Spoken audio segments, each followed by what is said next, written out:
हाँ सड़ जा तू ते मेरे नाल बहुती गल्लां करन दी लोड़ नहीं। चलो भैन जी थोड़ी जॉगिंग कर लेने तो फिर थोड़ी जी वाक कर लांगे। साह ना साह नहीं मेरा रलदा, थोड़ी जी टुर ला। एक तो मैं अगों घरों गुस्से च आई हाँ। भरा तेने सिर से मेरा मत्था ला लिया, आंदा तू मारना गवाक दा नवां टकोसला शुरू किया, चुगलियां करन जानी है। मैं आख्या मैनू कोई लोड़ नहीं, मैं तो वैसे गल्लां को डरनी है। सानू की लोड़ है चुगलियां करन दी, किसी दी गल्लां करके किसी दे गराह झाड़न दी ते आप बुरियां बनन दी।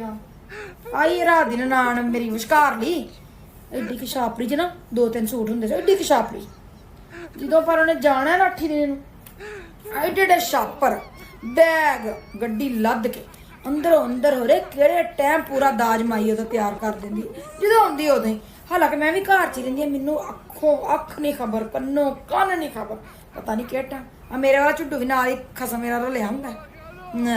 होर किहदे कोल लेने पैसे, अंदर अंदर केड़ा ऐसा इन्हां नूं फूक मार मार नोट दिंदा कि एड्डे छापर पाने। चुगली नहीं करदी हुण गल फिर करनी पै जांदी। चलो आप जागन कर लईए, अगे मास चढ़िया तो इन्हां दी गल्लां करके आया सी राती वड्डी ननान दा फोन, अम्मी जी छोटी आ गई ते मैं भी ना आ जा। मैं क्या आओ आ जा तू भी, तेरी कसर बाकी है।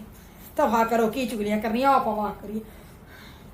वड्डी नूंह है जिहड़ी कदी कुसकी नहीं सी, कंबदी हुंदी सी थर थर थर थर, कदी जबान नहीं सी ओहदी मूंह निकली। नहीं सौरे बथेरी गल्लां करदे ने, घर बथेरियां करदे ने सिर जोड़ के। आहो पर ओहदे सामने पनी ना हुण ओहदा बंदा अगला नहीं कुछ सुनदा। पर सानू कहदा टिकटॉक बनाना पता नहीं हुण चंगी माड़ी भैना अपना की लोड़ है चुगली करन दी किसे दी। मैं तो कदी चुगली कीती नहीं।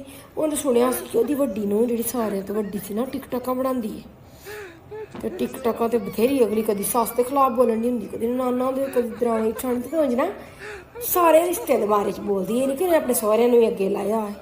तो सानू की लोड़ चुगलियां करन दी, कोई टिकटॉकां बनाए तो कोई फिल्मां च आए तो कोई ड्रामे च आए, सानू की लोड़ है।